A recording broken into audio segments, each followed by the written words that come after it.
नमस्कार। Political pitch में आप सभी लोगों का स्वागत है। बिहार की राजनीति में इन दिनों एक जबरदस्त ड्रामा चल रहा है। ललन सिंह का पोस्टर से नाम गायब हो जाना, ललन सिंह अध्यक्ष पद से इस्तीफा देंगे, बिहार विधानसभा भंग होगा, नीतीश कुमार पाला बदलने जा रहे हैं, जैसे तमाम अटकलें पिछले 2-3 दिनों से बिहार की राजनीति में चल रहा है। कई इस प्रकार की भी खबरें चली कि ललन सिंह भारतीय जनता पार्टी के साथ जा सकते हैं और भारतीय जनता पार्टी की बड़ी जीत होगी कि ललन सिंह को भारतीय जनता पार्टी अपने पक्ष में कर रही है। तो दूसरी तरफ यह भी खबर चल रही थी कि ललन सिंह लालू प्रसाद यादव और तेजस्वी यादव के काफी नजदीक हैं और इसके लिए पार्टी सुप्रीमो नीतीश कुमार उनसे इस्तीफा ले रहे हैं और पार्टी अध्यक्ष की कमान खुद संभालेंगे। खैर ये जनता दल यूनाइटेड का आंतरिक मामला है, लेकिन ऐसा लगता है जनता दल यूनाइटेड में कि अब अध्यक्ष पद को बदला जाएगा। ललन सिंह से अध्यक्ष पद की जिम्मेवारी ली जाएगी और नीतीश कुमार स्वयं भी आगामी लोकसभा चुनाव 2024 के मद्देनजर जनता दल यूनाइटेड के एक बार फिर से राष्ट्रीय अध्यक्ष का दायित्व निभा सकते हैं। तो दूसरी तरफ ऐसी भी चर्चा चल रही है कि बिहार सरकार में बिहार कैबिनेट में वित्त मंत्री विजय चौधरी भी पार्टी के नए राष्ट्रीय अध्यक्ष हो सकते हैं। तो एक नाम की और चर्चा है, वो राज्यसभा के सदस्य रामनाथ ठाकुर की भी चर्चा है। देखना दिलचस्प होगा कि 29 दिसंबर को जब पार्टी के जनता दल यूनाइटेड के राष्ट्रीय कार्यकारिणी और राष्ट्रीय एजुकेटिव कमेटी, राष्ट्रीय कार्यकारिणी और राष्ट्रीय परिषद की जब बैठक होगी, तो उसमें ललन सिंह को हटा करके किसको पार्टी अध्यक्ष की जिम्मेवारी दी जाती है या ललन सिंह को ही बरकरार रखा जाता है। जिस प्रकार से राजनीतिक अटकलों का दौर चला कि नीतीश कुमार पाला बदल सकते हैं, इसकी भी संभावनाएं कम दिखाई देती है। नीतीश कुमार की अब वो राजनीतिक स्थिति नहीं रह गई कि वो अपनी मर्जी से भारतीय जनता पार्टी और राष्ट्रीय जनता दल में चले जाएं। भारतीय जनता पार्टी ने नीतीश कुमार के लिए नो एंट्री का बोर्ड लगा दिया है।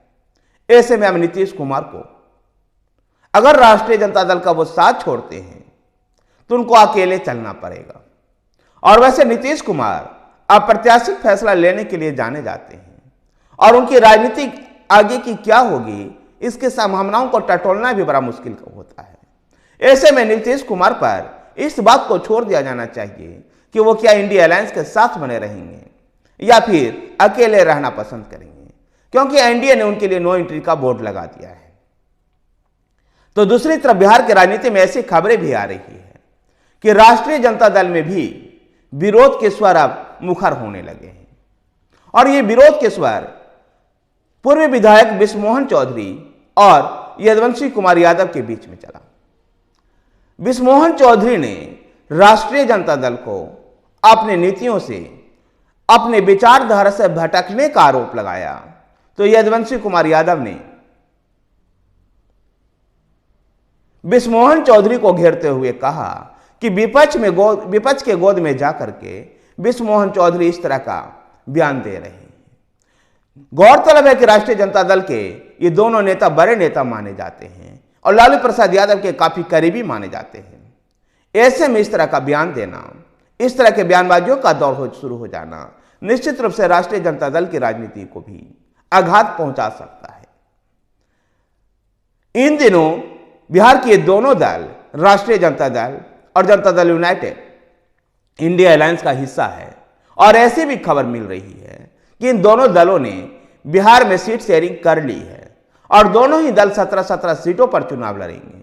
यद्यपि इसके कोई आधिकारिक घोषणा नहीं है, लेकिन 17 सीटों पर राष्ट्रीय जनता दल और 17 सीटों पर जनता दल यूनाइटेड चुनाव लड़ेगी। बाकी बचे हुए 6 सीटों में से 1 सीट माले के देने की बात चल रही है सीपीआई माले को, जबकि 5 सीट कांग्रेस की। अगर माले 1 सीट पर नहीं माना तो माले को एक और सीट दी जा सकती है, वो भी कांग्रेस के खाते से ही होगी। ऐसे में कांग्रेस को 4 सीटें बिहार में मिल सकती है। तो कुछ सीटों पर सीपीआई माले दोस्ताना मुकाबला भी कर सकती है, जैसा कि 2019 में सीपीआई माले ने किया था।